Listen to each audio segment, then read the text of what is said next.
Welcome to a quick broadcast of Jerusalem's Gate. I have a few bits of news here I wanted to get out to y'all. I thought it was much important. You should know this. The first article we're going to talk about is out of Sputnik.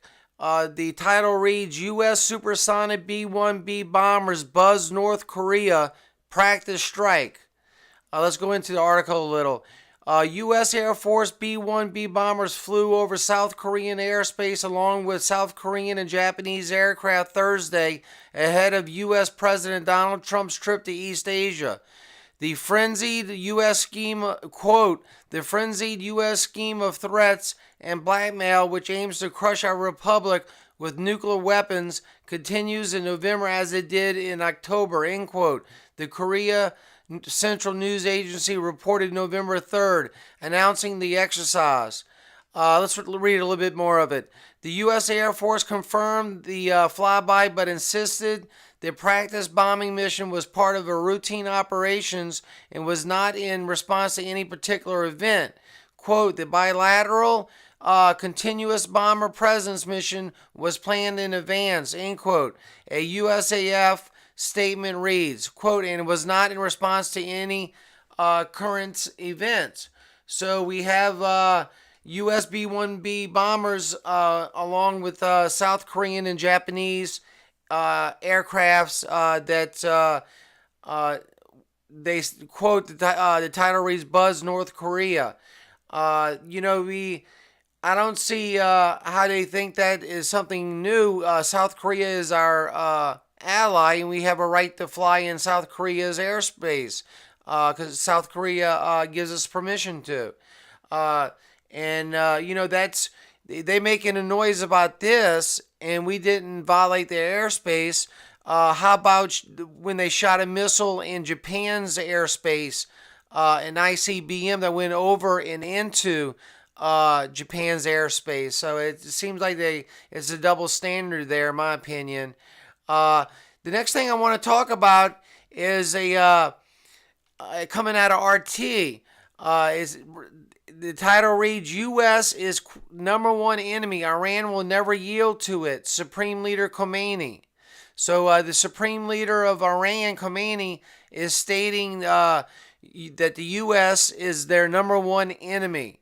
Can you believe they got away with a cargo plane and cash for this deal that was done the last administration? That still boggles my mind about that. Let's read a little of the article. Iran will never give in to its, quote, number one enemy, end quote, which, quote, uses all the weakness, end quote, to undermine the 2015 nuclear agreement.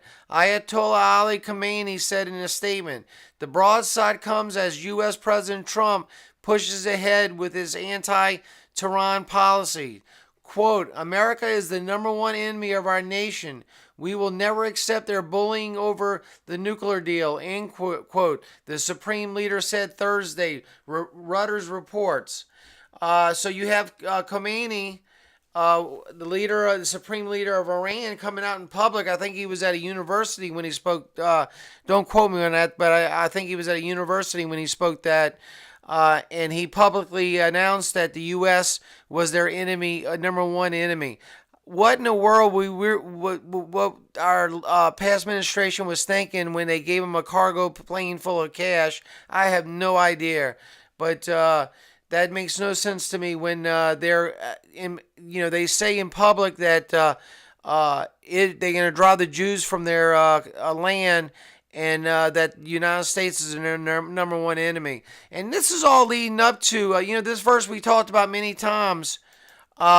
We talked about this verse many times, but I think I keep going over it because it's such importance to this time that we're living in. It's in the Gospel, Matthew 24:6. It starts off by saying, and ye shall hear of wars and rumors of wars. See that ye be not troubled, for all these things must come to pass, but the end is not yet. For nation shall rise against nation, and kingdom against kingdom, and there shall be famines and pestilence and earthquakes in divers places. All these are the beginning of sorrows. I tell you what, ladies and gentlemen, the world is preparing and allies are joining together with other allies to be against other allies joined together by treaty with allies. That's what they mean by kingdom versus kingdom. And the great Billy Graham said that in a 1950 speech. Or preaching, and he did in a stadium in the 1950s.